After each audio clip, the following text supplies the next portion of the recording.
Esse é o tema do capítulo 5. Aumente a sinceridade. 5. Compartilhe informações organizacionais.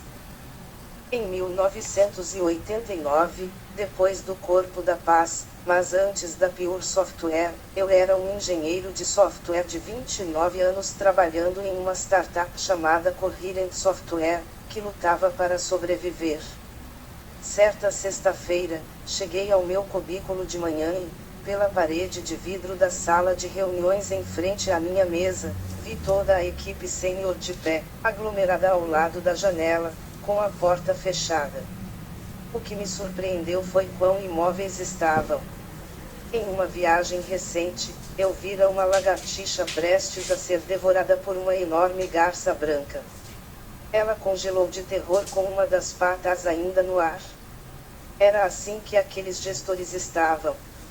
Os lábios se moviam freneticamente, mas os corpos estavam imóveis. Por que não se sentavam? Aquela imagem me deixou desconfortável e comecei a me preocupar. Na manhã seguinte, cheguei cedo ao trabalho, e a equipe sênior se encontrava mais uma vez na sala de reuniões. Naquele dia, estavam sentados, mas, toda vez que alguém abria a porta para tomar café, eu sentia o medo escapando da sala. Será que a empresa estava com problemas sérios? Do que estavam falando? Até hoje, não sei. Talvez eu tivesse surtado se soubesse. Mas, naquela época, eu me ressenti amargamente por eles não confiarem o suficiente em mim para dizerem o que estava acontecendo, apesar de eu trabalhar bastante e estar comprometido com o sucesso da empresa.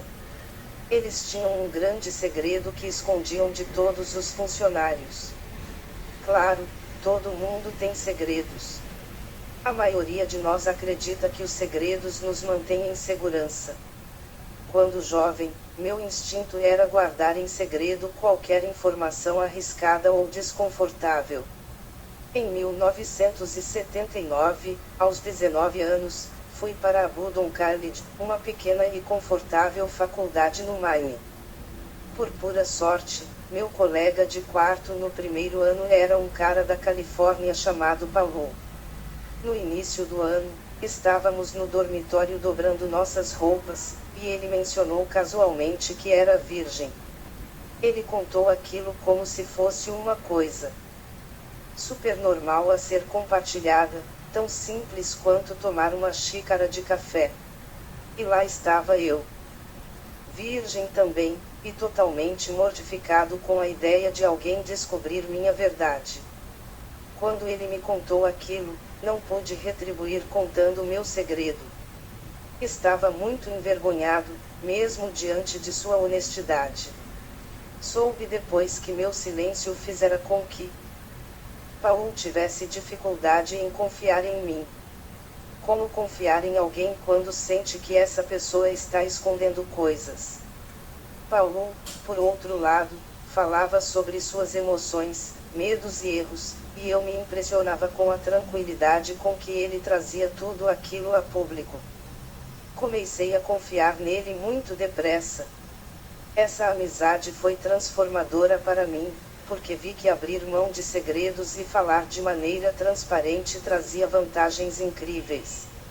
Não estou sugerindo que seja aconselhável ou mesmo apropriado falar sobre sua vida sexual com seus colegas. Paulo, é claro, não era um colega de trabalho. Mas manter segredos no trabalho é ainda mais gritante e prejudicial do que em um alojamento estudantil. De acordo com um estudo de Michael Slepian, professor de administração da Columbia Business School, uma pessoa comum guarda 13 segredos, 5 dos quais jamais compartilhou com outra pessoa. Acredito que um gestor padrão guarde ainda mais. Segundo Slepian, se você é uma pessoa comum, há 47% de chance de que um de seus segredos envolva uma violação de confiança, mais de 60% de que envolva uma mentira ou uma impropriedade financeira e aproximadamente 33% de que envolva roubo. algum tipo de relacionamento oculto ou infelicidade no trabalho. Há muito conteúdo confidencial que precisa ser escondido, e isso cobra um preço psicológico: estresse, ansiedade, depressão, solidão, baixa autoestima. Segredos também ocupam muito espaço em nosso cérebro. Um estudo demonstrou que, se pensarmos no tempo que as pessoas passam tentando efetivamente esconder seus segredos, devemos considerar que elas gastam o dobro disso simplesmente pensando nesses segredos em questão. Por outro lado, quando você compartilha um segredo, isso inunda o receptor com um sentimento de confiança e lealdade. Se eu lhe contasse um grande erro que cometi ou compartilhasse informações que sabotariam meu sucesso, você pensaria: bem, se ela me disse isso, me diria qualquer coisa. Sua confiança em mim dispara. Não há melhor maneira de criar confiança mais rápido do que acendendo uma luz diretamente sobre um suposto segredo. Antes de continuar esta discussão, precisamos de um termo melhor do que suposto segredo. O problema com a palavra segredo é que, depois que você o conta para alguém, deixa de ser segredo. Coisas secretas ou CS. CS será o nosso termo, não é um termo da Netflix, para definir informações que você normalmente manteria em segredo porque seria perigoso divulgá-las. Compartilhá-las pode levar a um julgamento negativo, arrisca chatear algumas pessoas, pode causar o caos ou romper uma relação. Caso contrário, não desejaríamos manter aquilo só para nós mesmos.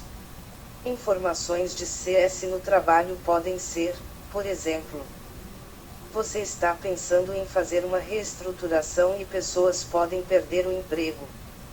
Você demitiu um funcionário, mas explicar o porquê prejudicaria a reputação da pessoa. Você tem informações secretas que não deseja vazar para os concorrentes. Você cometeu um erro que poderia prejudicar sua reputação, talvez arruinar sua carreira. Dois líderes estão em conflito e, se suas equipes souberem, haverá inquietação. Funcionários podem ser presos se compartilharem certos dados financeiros com um amigo. Como podem ver, as empresas estão cheias de CS. Todos os dias, os gestores lidam com perguntas do tipo: devo contar ao meu pessoal? Nesse caso, a que risco? Mas ficar calado também acarreta riscos, como o medo de ir e a queda de produtividade na Coherent Software demonstraram tanto tempo antes. Quase todos os gestores gostam da ideia de transparência. Mas, se você quer criar um ambiente de compartilhamento intenso, a primeira coisa a fazer é observar em seu escritório sinais que sem querer possam sugerir a todos que segredos estão sendo guardados. Certa vez, fui visitar um colega seu de outra empresa no Vale do Silício. Esse cara falava muito sobre a importância da transparência organizacional e houve matérias no noticiário sobre as ousadas iniciativas que ele estava tomando para aumentar a abertura no ambiente de trabalho. Quando cheguei, peguei o elevador até o último andar da sede da empresa. A recepcionista me guiou por um longo e silencioso corredor. O escritório do céu ficava a um canto. A porta estava aberta, já que ele falava sobre assumir uma política de portas abertas, mas, sentada do lado de fora, havia uma secretária, como se estivesse de guarda. Tenho certeza de que aquele cara tinha um bom motivo para ter um escritório de canto tranquilo com uma porta que ele trancava à noite e um guarda que garantia que ninguém entrasse despercebido. Mas aquele escritório berrava: estamos mantendo segredos aqui. É por isso que não tenho meu próprio escritório nem um cubículo com gavetas muito perto.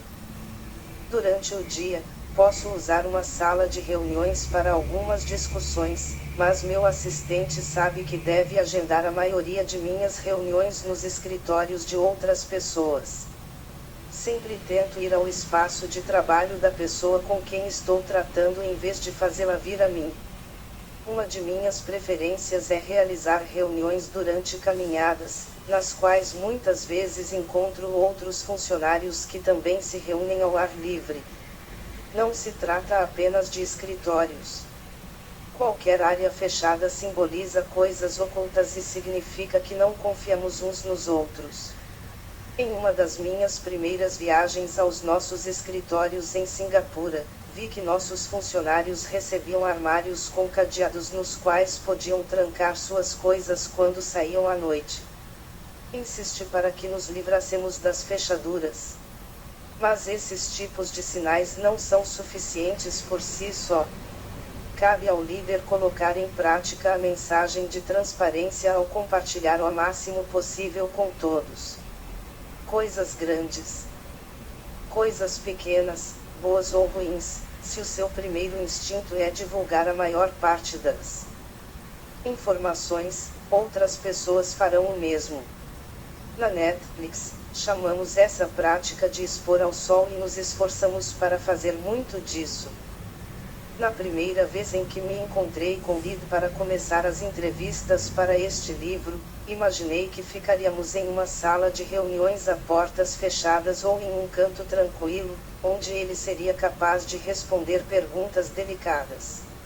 Em vez disso, ele me levou para uma varanda à vista de todos. Reed contou histórias animadas sobre um de seus primeiros empregos, vendendo aspirador de pó de porta em porta. Falou de suas brigas no ensino médio, sobre um grave acidente de carro quando ele e uma antiga namorada viajavam de carona pela África e os primeiros desafios de seu casamento. Outras pessoas passavam com frequência pela mesa. Sua voz não baixou um decibel em momento algum.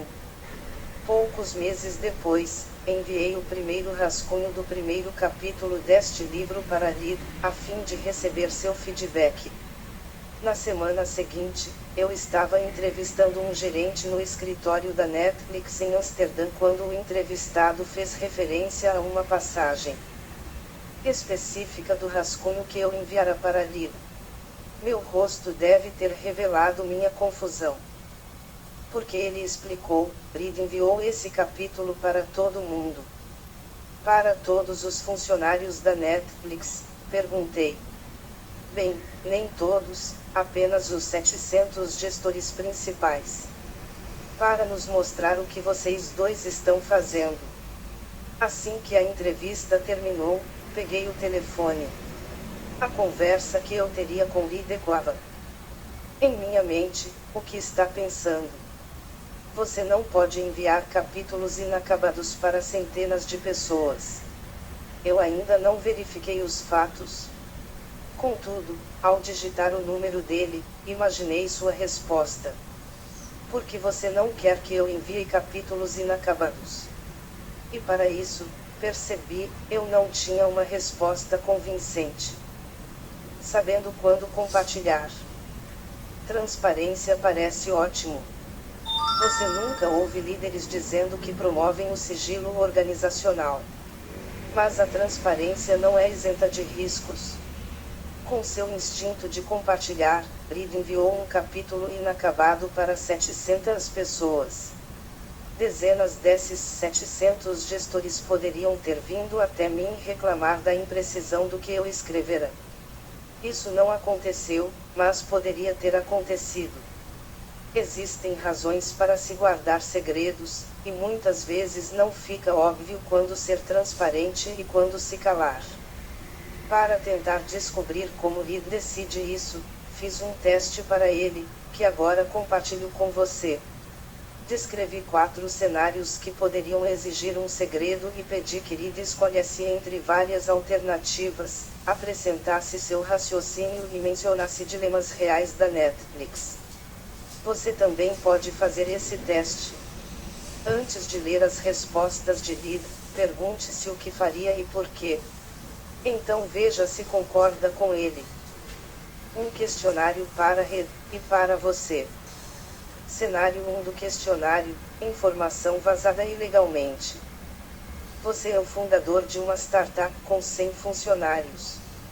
Sempre acreditou na transparência organizacional, ensinando sua equipe a entender os demonstrativos de lucros e perdas e disponibilizando as informações financeiras e estratégicas para todos. Contudo, na semana seguinte, sua empresa vai abrir o capital, e as coisas vão mudar. Depois disso, se você compartilhar os balanços trimestrais com sua força de trabalho antes de os anunciar para Wall Street e um funcionário contar isso a um amigo, as ações da empresa podem despencar, e quem vazou a informação poderá ser preso por uso indevido de informação privilegiada. O que você faz? Continua compartilhando todos os balanços trimestralmente, mas só depois que os compartilhar com Wall Street. B. Continua revelando aos funcionários todos os números antes que alguém saiba, mas enfatizando que, se essas informações vazarem, eles poderão ser presos. Resposta de líder: feche o guarda-chuva. Minha resposta ao cenário 1 é: B. Continue compartilhando dados financeiros trimestrais com os funcionários antes de divulgá-los ao público, além de alertá-los sobre as terríveis consequências potenciais do vazamento dessas informações. Ouvi falar de gestão como livro aberto pela primeira vez em 1998. A Netflix tinha um ano, e participei de um curso de desenvolvimento de liderança no Aspen Institute. Havia executivos de muitas empresas e discutimos diversos textos instigantes. Um deles era um estudo de caso sobre um gestor chamado Jack Stack. Jack trabalhava em Springfield, Missouri, e conseguiu revitalizar com sucesso uma fábrica de motores a diesel que pertencerá à International Harvester. A fábrica estava prestes a fechar, mas ele arrecadou dinheiro e realizou uma aquisição alavancada. Então, em um esforço para motivar a força de trabalho, estabeleceu 2 objetivos. Criar uma cultura de trabalho de transparência financeira, tornando todos os aspectos dos negócios acessíveis a todos os funcionários. 2. Investir uma quantidade substancial de tempo e esforço treinando todos os funcionários a lerem e a entenderem, em detalhes, os relatórios operacionais e financeiros semanais. Jack ensinou sua equipe, do engenheiro-chefe ao trabalhador na base da hierarquia da fábrica, a ler os relatórios financeiros da empresa.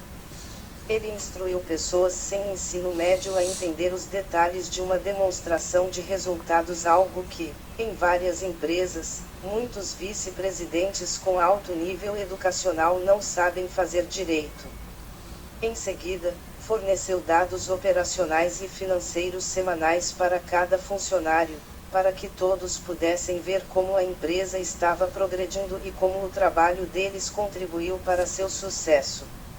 Isso despertou um sentimento de paixão, responsabilidade e posse na força de trabalho além do que ele esperava. Sua empresa tem se saído incrivelmente bem nos últimos 40 anos. Quando discutimos o caso em Aspen, um dos outros líderes não concordou com a abordagem de Jack. Eu vejo meu trabalho como um guarda-chuva sobre meus funcionários, para evitar que se distraiam com coisas que não têm a ver com o trabalho deles. Contrato-os para fazerem algo em que se destacam e que gostam de fazer. Não quero que percam horas ouvindo sobre detalhes de negócios com os quais não se importam e que não são o forte deles.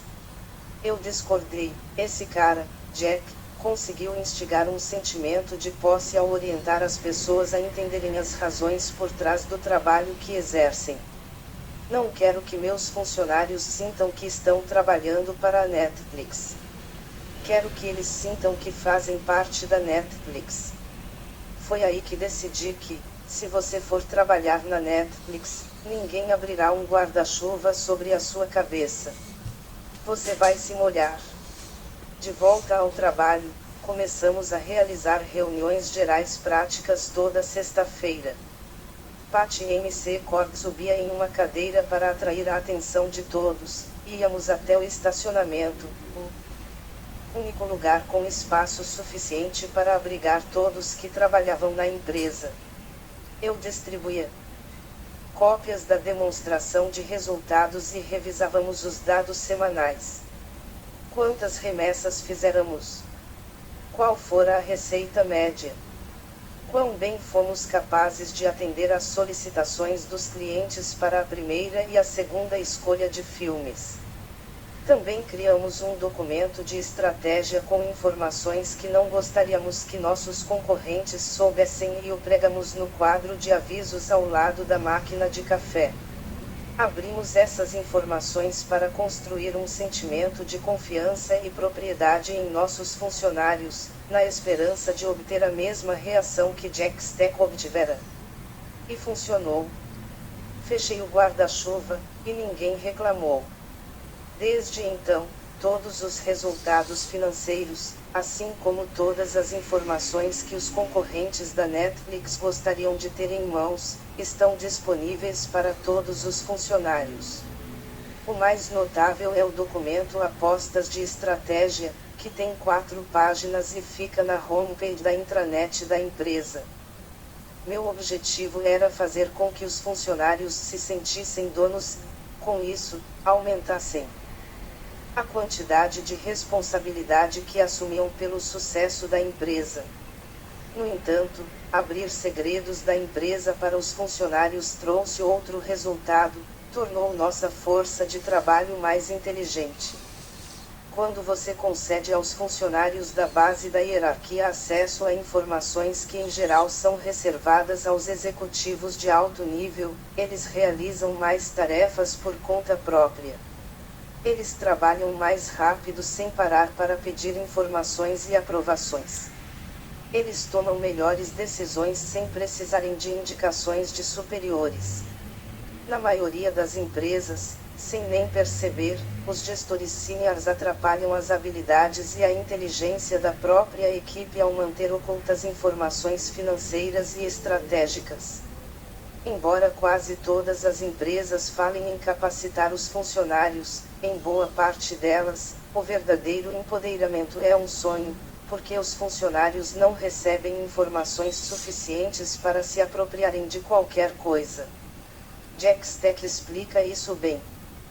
O problema mais prejudicial aos negócios é a pura ignorância sobre a maneira como eles funcionam. O que vemos é uma confusão de pessoas indo a um jogo de beisebol e ninguém dizendo a elas quais são as regras. Esse jogo é um negócio. As pessoas tentam passar da primeira para a segunda base, mas não sabem como isso se encaixa no cenário geral.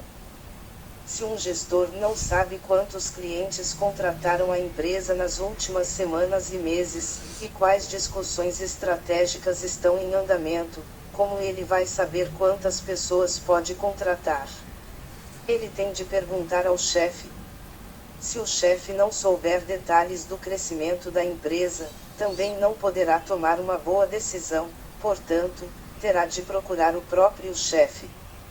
Quanto mais os funcionários de todos os níveis entenderem a estratégia, a situação financeira e o contexto diário do que está acontecendo, mais eles tomarão decisões bem fundamentadas sem terem de envolver seus superiores hierárquicos.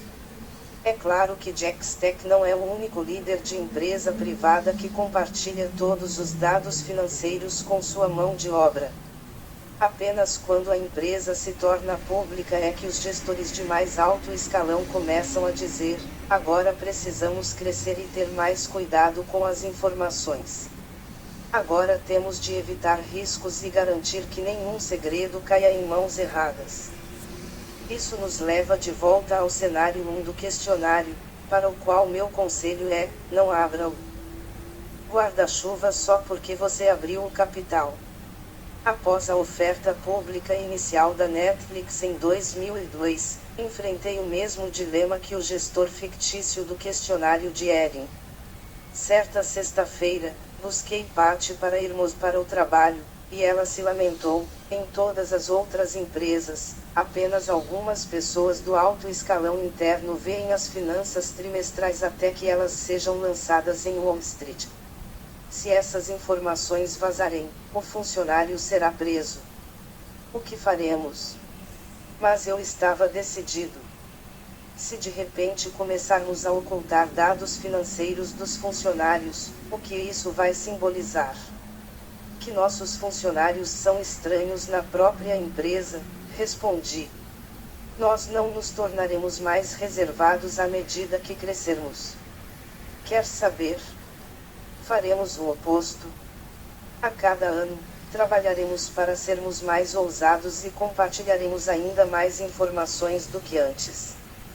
Talvez sejamos a única empresa pública que compartilha internamente os resultados financeiros nas semanas anteriores ao encerramento do trimestre. Anunciamos esses números em uma reunião trimestral de negócios com nossos 700, algo por aí, principais chefes de equipes. O mundo financeiro vê isso como imprudência. Mas a informação nunca vazou. Quando um dia vazar, imagino que venha a acontecer, não vamos exagerar. Apenas lidaremos com esse caso em particular e continuaremos com a transparência. Para nossos funcionários, a transparência se tornou o maior símbolo do quanto confiamos no fato de que eles agirão com responsabilidade. A confiança que demonstramos neles, por sua vez, gera um sentimento de pertencimento, comprometimento e responsabilidade. Quase todos os dias, um novo funcionário me diz como está surpreso com a transparência da Netflix. Isso me deixa muito feliz. Por exemplo, o vice-presidente de Relações com Investidores e Desenvolvimento Corporativo, Spencer Wang, que anteriormente trabalhava como analista em Wall Street, compartilhou a seguinte história sobre sua primeira semana de trabalho. A Netflix é, obviamente, um negócio baseado em assinaturas. Portanto, para saber a nossa receita, você multiplica o preço médio de uma assinatura, que todos sabem qual é, pelo número de assinantes. Esse número é super secreto até que seja divulgado publicamente uma vez por trimestre. Qualquer investidor que o obtenha com antecedência poderá usá-lo ilegalmente para negociar ações da Netflix e ganhar muito dinheiro. Se alguém da Netflix vazar a informação, poderá ser preso. Eram 8 da manhã de uma segunda-feira de março. Eu tinha acabado de começar a trabalhar na empresa e estava um pouco nervoso, ainda sentindo o lugar. Peguei um café, me acomodei em minha mesa e abri o computador. Ali na minha caixa de entrada havia um e-mail com o título, Atualização Diária de Assinantes, 19 de março de 2015. Ele detalhava com gráficos e dados quantos novos assinantes por país conseguiremos na véspera. Meu coração disparou. Será que dados tão delicados deviam ser enviados em um e-mail regular? Trouxe o computador para junto do peito e me encostei contra a parede, para que ninguém pudesse espiar por cima do meu ombro. Mais tarde, nosso diretor financeiro, meu chefe, parou à minha mesa. Mostrei o e-mail para ele. Isso é muito útil, mas também perigoso se vazar. Quantas pessoas recebem esse informativo? Perguntei. Pensei que ele responderia, Reed, eu e você. Ponto final. Mas a resposta foi uma loucura, qualquer funcionário pode receber. É aberto a todos os interessados da empresa. É claro que a transparência, assim como todos os nossos princípios culturais na Netflix, às vezes não funciona. Em março de 2014, um diretor de aquisições de conteúdo baixou um monte de dados confidenciais e os levou consigo quando foi trabalhar para um concorrente. Isso resultou em dores de cabeça e ações judiciais que ocuparam muito do nosso tempo. Mas, quando um funcionário abusar de sua confiança, lide com o caso individualmente e duplique seu compromisso de continuar a ser transparente com os demais. Não castigue a maioria pelo mau comportamento de alguns. Cenário 2 do questionário: possível reestruturação organizacional. Você tem conversando com seu chefe na sede sobre uma possível reestruturação organizacional que levaria à demissão de diversos gerentes de projeto de sua equipe. No momento, o assunto está em discussão e há 50% de chances de não acontecer. Você diria isso para seus gerentes de projeto agora ou esperaria até ter certeza? Deixe o tempo seguir seu curso. Não há necessidade de causar estresse agora. Além do mais, se você contar para seus gerentes de projeto hoje, eles provavelmente começarão a procurar novos empregos, e você correrá o risco de perder excelentes funcionários. Meio termo. Você se preocupa com o fato de seus funcionários serem surpreendidos caso você os demita sem nenhum aviso. No entanto, também não quer assustá-los sem necessidade. Você sugere que mudanças podem ocorrer sem explicar o que de fato está acontecendo. Quando ouve falar que outra empresa está contratando gerentes de projeto, deixa discretamente o anúncio de emprego nas mesas deles para que possam começar a considerar outras opções. Conto a verdade. Você se senta com eles e explica que há 50% de chance de que alguns dos cargos sejam eliminados dali a 6 meses. Você enfatiza que valoriza muito o trabalho deles e que espera que continuem na empresa, mas quer ser transparente para que eles tenham todas as informações necessárias para pensarem em seu futuro. Resposta de Lid, vire a mesa. Minha resposta ao cenário 2 do questionário é: se conto a verdade. Ninguém gosta de saber que corre o risco de perder o emprego. A ideia de mudança é sempre perturbadora e, muitas vezes, angustiante, mesmo em pequena escala, como ser transferido para outro departamento ou solicitado a trabalhar em outro escritório. Se você contar às pessoas antes de ter certeza, despertará ansiedade, causando distração e ineficiência, e talvez incitará os funcionários a procurarem emprego em outro lugar. Porque virar a mesa antes de ter certeza.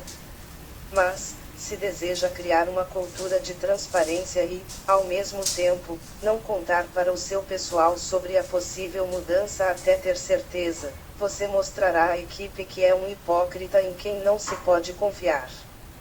Você prega transparência e depois sussurra sobre o trabalho deles por suas costas. Meu conselho é se apoiar firmemente na transparência. Vá em frente e vire a mesa. Alguns pratos podem se quebrar e outros podem parar bem longe, mas tudo bem. Depois que as coisas se acalmarem, sua equipe confiará ainda mais em você. É claro que cada caso é um caso e, na Netflix, cada funcionário tem uma opinião diferente sobre situações emocionalmente sensíveis. Às vezes, compartilhamos informações e os funcionários adoram, em outras, eles prefeririam que as tivéssemos guardado para nós mesmos. Pedimos aos funcionários da Netflix que respondessem voluntariamente às perguntas do cenário 2 do questionário, e abaixo seguem 2 respostas. A primeira, do vice-presidente de produtos digitais, Rob Caruso, foi semelhante à minha, em grande parte porque ele sofreu as consequências de estar em uma empresa que não compartilhava abertamente informações confidenciais. Antes da Netflix, trabalhei na HBO como vice-presidente de produtos digitais. Lá, não importa a qual nível você chegue, parece que há mais 5 portas fechadas que você jamais abrirá. Todas as discussões estratégicas são compartilhadas apenas com base na necessidade de conhecimento. Na maioria das vezes, a equipe de gestão acredita que você não precisa saber. Não estou implicando com a HBO, acho que essa é uma abordagem corporativa bastante convencional. Certo dia, em dezembro, precisávamos cumprir o prazo de um projeto importante, então cheguei ao trabalho tão cedo que o local estava em completo silêncio. Lembro que o tempo estava ruim e eu calcei um tênis velho em vez de meus sapatos normais por causa das ruas enlameadas. Quando entrei no escritório, havia um bilhete na minha mesa, pedindo que eu passasse no escritório do presidente da divisão quando chegasse. Aquilo me deixou nervoso, porque até então ele nunca pedira uma reunião de última hora. Imediatamente pensei que não deveria ter calçado aqueles tênis velhos. O presidente estava sentado em seu escritório com outro sujeito muito amigável que ele apresentou como meu novo chefe. Senti uma pontada de medo quando ele disse isso, o que aquilo significaria para mim e para o resto da equipe. 10 minutos depois, percebi que aquela era uma ótima notícia. Ninguém tinha sido demitido. O novo chefe era ótimo. A mensagem da empresa era: vamos investir em seu departamento e contratamos um novo líder que realmente poderá elevar suas iniciativas. Contudo, ao sair do escritório, em vez de me sentir feliz como deveria, senti uma amarga sensação de desconfiança. Eu nem sabia que o assunto estava em discussão. Quantas pessoas sabiam disso sem me dizer nada? Esse foi apenas mais um segredo da equipe de gestão que me fez sentir um estranho em minha própria empresa. Os segredos eram tão onipresentes que, quando saí da HBO para ingressar na Netflix, tive um grande choque. Nunca esquecerei nossa primeira reunião trimestral de negócios na Netflix. Eu estava na empresa havia apenas uma semana. Entrei no auditório sozinho. Mal conhecia qualquer pessoa e esperava o mesmo tipo de lenga-lenga das reuniões de liderança de meus antigos empregadores. Havia 400 chefes de equipes em um grande auditório e, depois de uma breve introdução de líder, eles apagaram as luzes do palco e exibiram um slide branco com letras pretas. Você vai para a cadeia se negociar estas informações. Ou se um amigo fizer isso. Confidencial. Não compartilhe. O vice-presidente financeiro, Mark Yurescu, subiu ao palco com um grande sorriso. Ele nos falou sobre as finanças naquele trimestre, sobre as tendências dos valores das ações e como esperava que os números atuais afetassem o valor das ações. Em minhas décadas de serviço para outras empresas, nunca vira nada parecido. Apenas alguns membros do alto escalão executivo ficavam a par dessas informações, ninguém mais. Nas 24 horas seguintes, os detalhes dos dilemas estratégicos da época, incluindo reorganizações e outras grandes mudanças com as quais Reed e sua equipe principal lidavam, foram colocados na mesa, e os debatemos em pequenos grupos. Eu pensava, meu Deus, isso é muito aberto. A Netflix trata os funcionários como adultos que podem lidar com informações difíceis, e eu adoro isso. Essa prática gera um profundo sentimento de comprometimento e adesão de parte dos funcionários. Para o cenário 2 do questionário, escolho a resposta C. Apenas diga a verdade para os funcionários.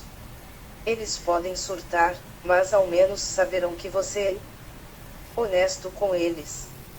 E isso conta muito. O pensamento de Rob está alinhado com o meu, e eu sorri com orgulho quando o ouvi. Mas a segunda resposta, de Isabela, gerente de projeto de conteúdo original, é de fato mais interessante, porque ilustra como as decisões de transparência em geral são difíceis e nenhuma resposta é perfeita. Eis o que ela disse. Vivi quase exatamente a mesma situação descrita no cenário 2 do questionário. O que aprendi é que, embora a transparência pareça ótima, na realidade muitas vezes é bem melhor não saber. Para definir o cenário, eu e meu marido procurávamos uma nova casa perto do escritório da Netflix em Los Angeles havia 14 meses, para reduzir meu trajeto diário. Finalmente, após visitar umas 100 casas que não eram as ideais, encontrei a casa dos meus sonhos do tipo com plano aberto, onde você pode conversar com alguém no quarto do andar de cima direto da cozinha do andar de baixo, sem paredes bloqueando a comunicação. Ali, eu poderia cantar para minha filha enquanto limpava a mesa e ela estava deitada na cama. Eu adorava meu trabalho e era boa no que fazia. Estava trabalhando no talk show de Chelsea Handler. Na Netflix, em geral lançamos uma temporada inteira de um programa de uma só vez. Mas Chelsea ia ao ar 3 vezes por semana e tínhamos 24 horas após cada filmagem para traduzi-lo em diversos idiomas e colocá-lo online. Meu trabalho era gerenciar tudo isso. Então, certo dia, meu chefe, Aaron, marcou uma reunião em minha agenda com o título O Futuro. Estávamos sentados na sala de reuniões Outubro of Africa. Aquela sala é toda amarela, paredes, tapete, carpete e cadeiras. Aaron puxou uma cadeira, sentou-se bem à minha frente e disse: nada está decidido. Mas há 50% de chance de a função de gerenciamento de programa que você desempenha ser eliminada. Estamos discutindo uma reorganização, e seu cargo pode ser extinto, mas só saberei em um prazo de 6 a 12 meses. Minha cabeça começou a girar. O tapete amarelo se transformou no teto amarelo e tive dificuldade em focar a visão no rosto dele. Depois disso, entrei em crise. Deixamos a casa para outro comprador. Como comprar uma casa quando eu poderia perder o emprego? Então fiquei com raiva. Porque Aaron tinha de me estressar por causa de algo totalmente incerto. Eu via televisão à noite com meus 2 filhos. Quando aparecia o logotipo da Netflix, em vez de me sentir orgulhosa, como antes, eu era tomada por ansiedade e ressentimento.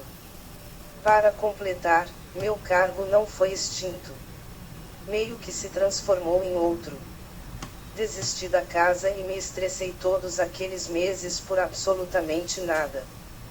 Foi por isso que votei na opção A, porque arruinar a vida de seus funcionários sem motivo.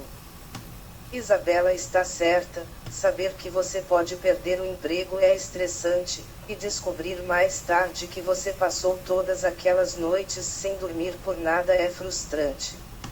Mas, apesar de seu voto na resposta A, acredito que a história dela apenas reforça o argumento da resposta C. Compartilhe. Imagine que a situação terminasse de outra forma. Suponha que a Aaron tivesse decidido não dizer nada a ela até ter certeza, então Isabela fosse em frente e comprasse a casa. Imagine que, com a mudança já finalizada, ela chegasse ao trabalho certo dia apenas para ouvir a Aaron lhe dizer: sinto muito. Seu cargo foi extinto, e você está desempregada. Nesse caso, ela ficaria furiosa por ele ter mantido discussões que afetariam suas decisões de vida sem que ela soubesse.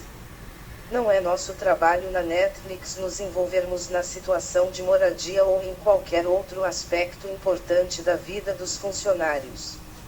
Mas é nosso trabalho tratá-los como adultos e fornecer todas as informações que temos para que possam tomar decisões fundamentadas. Dito isso, a transparência é a nossa diretriz, mas não somos puristas. Tenho um Google Doc que é aberto para apenas meus 6 subordinados diretos. Ali podemos escrever o que quisermos, incluindo coisas como preocupações com o desempenho de Ira, e ele não é aberto ao resto da empresa. Mas essas instâncias são raras. Em geral, em caso de dúvida, tentamos abrir o processo o mais cedo possível, criar adesão e ajudar as pessoas a verem que, embora as coisas estejam sempre mudando, ao menos elas serão informadas. Cenário 3 do questionário: comunicação pós-demissão. Você decidiu demitir um membro sênior da equipe de marketing, um homem chamado Kurt. Ele é trabalhador, gentil e geralmente eficiente. Mas, de vez em quando, torna-se verbalmente desajeitado, metendo os pés pelas mãos e causando problemas para a empresa, tanto ao falar com funcionários quanto com pessoas de fora. O problema se tornou muito sério. Quando você lhe diz que ele está demitido, Kurt fica arrasado. Ele diz o quanto é apegado à empresa, aos funcionários e ao seu departamento.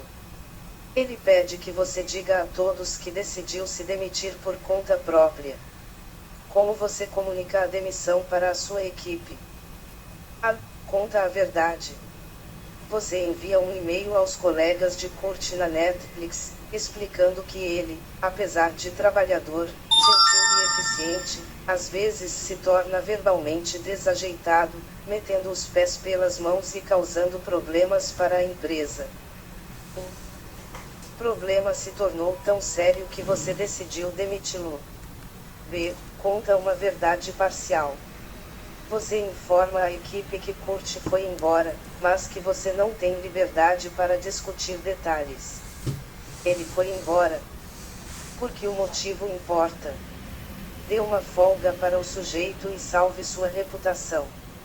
C. Anuncia que ele se demitiu por conta própria porque queria passar mais tempo com a família. Kurt trabalhou duro para você. Você já o demitiu. Não precisa humilhá-lo. Resposta de líder: deixe as manobras para o carro. Minha resposta ao cenário 3 é: conte a verdade. Manipular sua mensagem para fazer a empresa, você mesmo, outro funcionário ou a situação parecer melhor do que é na realidade é tão comum em todo o mundo dos negócios que muitos líderes nem percebem que estão fazendo isso. Nós apostamos em manobras, compartilhando de modo seletivo os fatos, enfatizando com veemência o positivo, minimizando o negativo, tudo na tentativa de moldar a percepção dos demais. Aqui vão mais alguns exemplos de manobras que talvez você reconheça. Após trabalhar como peça-chave no departamento de Ramon, Carol está procurando uma oportunidade a fim de alavancar seus talentos administrativos em outra área. Tradução: Ramon não quer mais Carol em sua equipe. Alguém ficaria com ela para não precisarmos demiti-la. Com o objetivo de aumentar a sinergia em toda a empresa, Douglas passará a assumir um papel de apoio a Kathleen. As equipes talentosas que trabalham para os dois se unirão para enfrentar a emocionante iniciativa de incrementar as vendas organizacionais. Tradução: Douglas está sendo rebaixado para trabalhar para Kathleen. Agora, todos que se reportavam diretamente a Douglas integrarão o departamento de Kathleen. Distorcer a verdade é uma das maneiras mais fáceis de os líderes corroerem a confiança. Não sei como ser mais claro, simplesmente não faça isso. Seu pessoal não é idiota. Quando você tenta enganá-los, eles percebem, e isso faz você parecer falso. Fale com clareza, sem tentar fazer com que situações ruins pareçam boas, e seus funcionários saberão que você diz a verdade. Entendo que isso pode ser difícil. Qualquer líder que tente ser mais transparente reconhece logo que divulgar certas informações às vezes entra em conflito com o respeito ao direito à privacidade de um indivíduo. As duas coisas são importantes.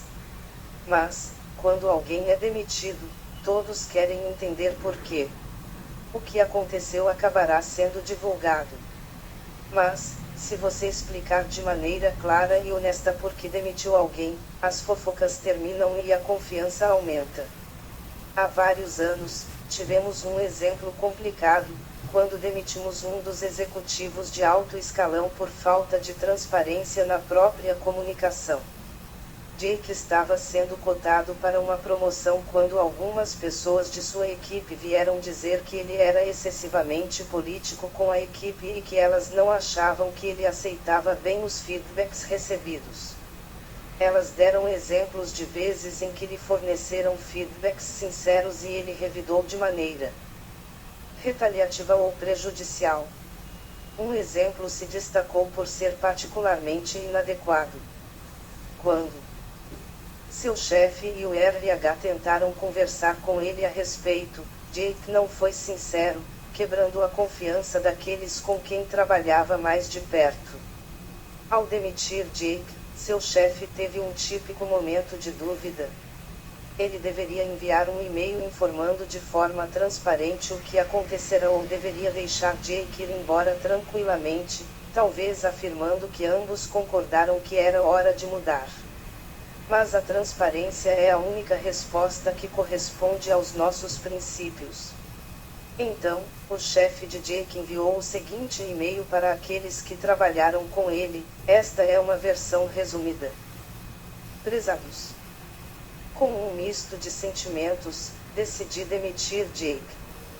Jake era candidato a uma promoção para uma posição executiva de nível sênior. Ao conduzir a devida diligência para efetivar essa promoção, fui informado de que Jake não apresentava as qualidades de um líder de maneira consistente em todos os casos que exigimos ou desejamos. Especificamente, agora está claro que, mesmo quando diretamente solicitado, Jake não foi sincero conosco em relação a um grande problema envolvendo funcionários e que afetou nossos negócios. Ao longo de muitos anos, Jake teve um impacto significativo na Netflix. Para alguns, isso será um choque. Ele fez um ótimo trabalho. Mas estou confiante de que o feedback que coletei é claro e nos levou à necessidade de fazer essa alteração. É claro que é possível ser sincero demais ao revelar por que alguém foi demitido. É importante respeitar a dignidade da pessoa que está saindo, bem como levar em consideração as diferenças culturais nos diversos mercados mundiais ao decidir o quanto deve ser divulgado. Recomendo que nossos chefes de equipes busquem o máximo de transparência possível e, ao mesmo tempo, assegurem que possam responder afirmativamente à pergunta: eu me sentiria confortável ao mostrar esse e-mail para a pessoa que demiti. Nesse caso, as ações de Jake ocorreram no escritório. Quando se trata de falar abertamente sobre os desafios pessoais de um funcionário, as coisas ficam ainda mais complicadas. Nesses casos, recomendo uma abordagem diferente. No verão de 2017, um de nossos líderes, que, sem nosso conhecimento, lutava contra o alcoolismo, exagerou durante uma viagem de negócios. Ele foi imediatamente para a reabilitação. O que diríamos à sua equipe? Seu chefe acreditava que deveríamos seguir a cultura Netflix e dizer a verdade a todos. O RH insistiu que, no que dizia respeito a questões pessoais, ele deveria ter o direito de escolher o que compartilhar. Nesse caso, concordei com o RH. Quando se trata de desafios pessoais, o direito à privacidade de um indivíduo supera o desejo de transparência de uma empresa. Aqui não seguimos a rota mais transparente, mas também não manobramos. Dissemos a todos que ele tirara 2 semanas de férias por motivos pessoais. Cabia a ele compartilhar mais detalhes caso desejasse. Em geral, acredito que, se o dilema estiver vinculado a um incidente no trabalho, todos deverão ser informados. Mas, se o dilema estiver vinculado à situação pessoal de um funcionário, cabe a essa pessoa compartilhar os detalhes se assim preferir. Cenário 4 do questionário: quando você erra. Você ainda é o fundador de uma startup de 100 funcionários.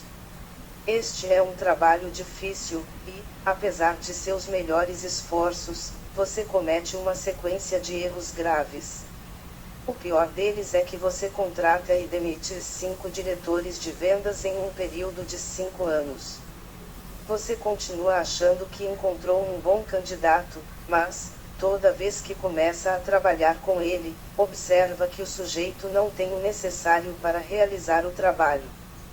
Você percebe que essas contratações desastradas são inteiramente devidas aos seus erros de discernimento. Você admite isso para o restante de seus funcionários. Ah, não? Você não quer que o grupo perca a confiança em sua capacidade de liderar. Alguns de seus melhores funcionários poderiam acabar saindo em busca de um chefe melhor. Por outro lado, todos podem ver que um quinto diretor de vendas acabou de sair. Você precisa dizer alguma coisa, mas diz apenas algumas palavras sobre como é difícil encontrar bons diretores de vendas. Concentre seus esforços em encontrar um ótimo diretor na próxima vez. B. Sim. Você deseja incentivar sua equipe a assumir riscos e a entender os erros como parte inevitável do processo. Além disso, quando você fala abertamente sobre seus erros, os outros confiam mais em você. Na próxima reunião da empresa, diga ao grupo como você está envergonhado por ter errado na contratação e no gerenciamento do diretor de vendas pela quinta vez consecutiva. Resposta de líder: sussurre suas vitórias e grite seus erros. Minha resposta ao cenário 4 é: B. Sim. Admita que errou. No início de minha carreira, nos primórdios da Pure Software, eu era muito inseguro para falar abertamente sobre meus erros com minha equipe e aprendi uma lição importante. Mas eu estava cometendo muitos erros de liderança, e isso pesava bastante para mim. Além da minha habitual incompetência em gestão de pessoal, eu contratara e demitira 5 diretores de vendas em 5 anos. Nas 2 primeiras vezes, pude culpar a pessoa contratada, mas pela 4ª e 5ª demissão, ficou claro que o problema era comigo. Uma coisa que sempre fiz foi colocar a empresa à frente de mim mesmo. Certamente minha incompetência fora ruim para a empresa. Fui ao conselho e, como se estivesse em um confessionário, detalhei minhas inaptidões e ofereci minha demissão. Mas o conselho da Pure não aceitou. Financeiramente, a empresa ia bem. Eles concordaram que cometi erros na gestão de pessoal, mas afirmaram que, se contratassem alguém novo, a pessoa também cometeria erros. 2 coisas fascinantes aconteceram durante aquela reunião. Uma foi que, como esperado, senti um alívio imenso porque dissera a verdade e falara francamente sobre meus erros. A outra foi mais interessante: o conselho parecia acreditar mais em minha liderança agora que eu havia me exposto e me mostrado vulnerável a eles. Voltei ao escritório e, na reunião geral de funcionários após o ocorrido, fiz o mesmo que fizera na sala do conselho. Descrevi meus erros em detalhes e expressei meu pesar por ter prejudicado a empresa. Dessa vez, não só senti mais alívio e mais confiança por parte da minha equipe, como as pessoas também começaram a me contar todo tipo de erros que cometeram, erros que vinham varrendo para debaixo do tapete. Isso os deixou aliviados, melhorou nossos relacionamentos e me forneceu mais informações para que eu pudesse fazer um trabalho melhor no gerenciamento dos negócios. Em 2007, quase uma década depois, entrei para o conselho da Microsoft. Steve Ballmer, CEO da Microsoft na época, é um sujeito grandalhão, barulhento e amigável. Ele falava de maneira muito transparente sobre seus erros, dizendo coisas do tipo: dê só uma olhada, veja como eu estraguei esse negócio. Eu me sentia conectado com ele. Que sujeito honesto e atencioso. Então, percebi: é só um comportamento humano normal confiar mais em alguém que é sincero quanto aos próprios erros.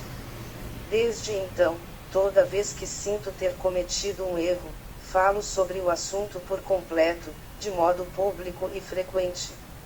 Logo percebi que a maior vantagem de abrir os erros de um líder é que isso encoraja todos a verem que errar é algo normal. Por sua vez, isso incentiva os funcionários a assumirem riscos quando o sucesso é incerto, o que leva a uma maior inovação em toda a empresa. Falar de suas experiências cria confiança, buscar ajuda estimula o aprendizado, Admitir equívocos promove o perdão e expor seus erros incentiva seu pessoal a agir com coragem. É por isso que, quando se trata do cenário 4 do questionário, não tenho absolutamente nenhuma reserva. A humildade é importante em alguém em posição de liderança e modelo a ser seguido. Quando for bem-sucedido, seja discreto ou permita que outras pessoas falem a esse respeito. Mas, quando cometer um erro, diga-o com clareza e em voz alta, para que todos possam aprender e se beneficiar a partir de seus erros. Em outras palavras, sussurre suas vitórias e grite seus erros. Reed fala com tanta frequência e tão abertamente sobre seus erros como o céu da Pure Software que a experiência soa como uma gigantesca catástrofe. Mas as receitas anuais dobraram por 4 anos consecutivos antes da Morgan Stanley abrir o capital da empresa em 1995 e esta ser vendida por 750 milhões de dólares, dos quais Reed recebeu uma parcela, que se tornou o capital inicial da Netflix. Uma pesquisa apoia as alegações de Reed sobre as consequências positivas de um líder falar abertamente sobre seus erros.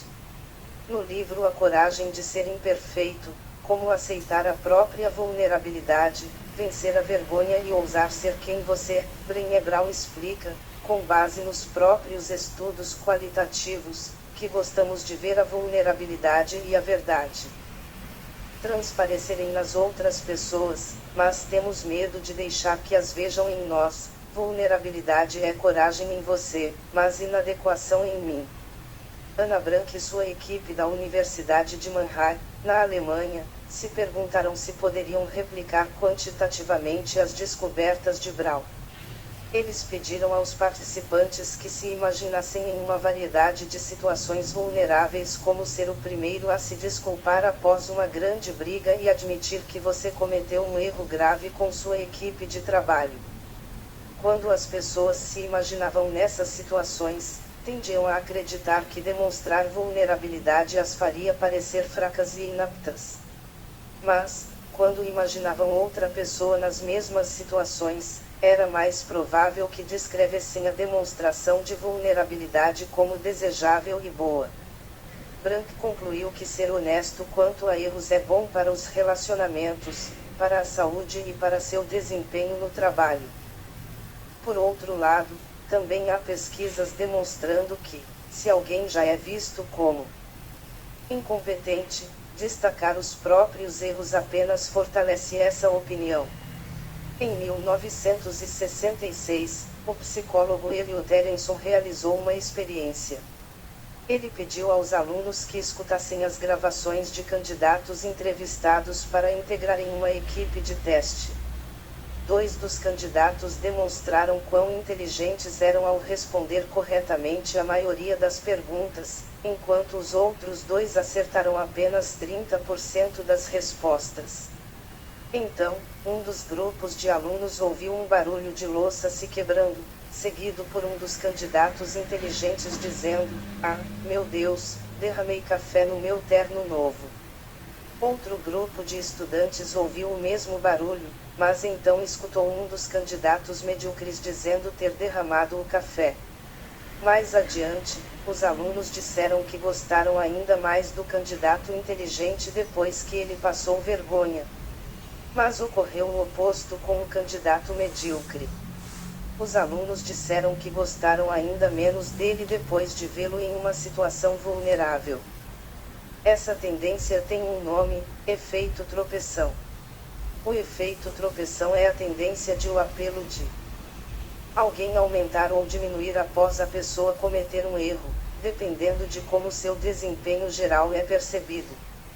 Em um estudo realizado pela professora Lisa Rasch, da Lehman College, uma mulher se apresentava sem mencionar suas credenciais ou seu nível educacional, mas dizendo que passara a noite anterior acordada, cuidando de seu bebê doente. Levou meses para ela restabelecer sua credibilidade. Se essa mesma mulher fosse inicialmente apresentada como ganhadora do Prêmio Nobel, as mesmas palavras sobre ter ficado acordada a noite inteira com o bebê provocariam reações de afeto e identificação da plateia. Quando você combina os dados com os conselhos de líder, eis a conclusão: um líder que demonstre competência e seja amado por sua equipe rapidamente inspirará confiança e estimulará seus funcionários a assumirem riscos quando revelar os próprios erros. Sua empresa se beneficiará disso. A única exceção é para um líder que ainda não se provou ou demonstrou ser confiável. Nesses casos, você precisará demonstrar sua competência antes de gritar seus erros. O quinto ponto. Se você tem os melhores funcionários do mercado e instituiu uma cultura de dar feedback abertamente, revelar os segredos da empresa aumenta o sentimento de pertencimento e compromisso entre os funcionários. Se você confia no seu pessoal para lidar de forma adequada com informações confidenciais, a confiança que demonstra instigará um sentimento de responsabilidade, e seus funcionários vão lhe mostrar como são confiáveis. Lições do capítulo 5. Para instigar uma cultura de transparência, leve em conta as mensagens simbólicas que transmite. Livre-se de escritórios fechados, assistentes que atuam como guardas e espaços trancados. Compartilhe informações organizacionais com seus funcionários. Ensine-os a ler as demonstrações de resultados. Divida informações financeiras e estratégicas confidenciais com todos na empresa. Ao tomar decisões que terão impacto no bem-estar de seus funcionários, como reorganizações ou demissões, abra-se previamente com sua equipe antes que as coisas se concretizem. Isso causará certa ansiedade e distração, mas a confiança que você construirá superará as desvantagens. Quando a transparência estiver em conflito com a privacidade de um indivíduo, siga a seguinte diretriz: se a informação é sobre algo que aconteceu no trabalho, escolha a transparência e fale com sinceridade sobre o incidente. Se as informações se referem à vida pessoal de um funcionário, diga às pessoas que não lhe cabe compartilhar detalhes e que, se desejarem, podem perguntar diretamente à pessoa em questão. Desde que você já tenha provado sua competência, falar aberta e extensamente sobre os próprios erros e incentivar todos os seus líderes a fazer o mesmo aumentará a confiança, a boa vontade e a inovação em toda a organização. Rumo a uma cultura de liberdade com responsabilidade. Agora que você possui alta densidade de talento, sinceridade e transparência organizacional e já experimentou um pouco de liberdades simbólicas, como eliminar limites de férias e suspender políticas de viagens e despesas, você está pronto para elevar a liberdade a um nível mais sério. O tópico do próximo capítulo: aprovações para tomada de decisões não são necessárias, não poderá ser implementado a menos que você já tenha abordado os tópicos dos capítulos anteriores. Supondo que você tenha feito o trabalho de base, o próximo capítulo sem dúvida aumentará a inovação, a velocidade e a satisfação dos funcionários em toda a empresa.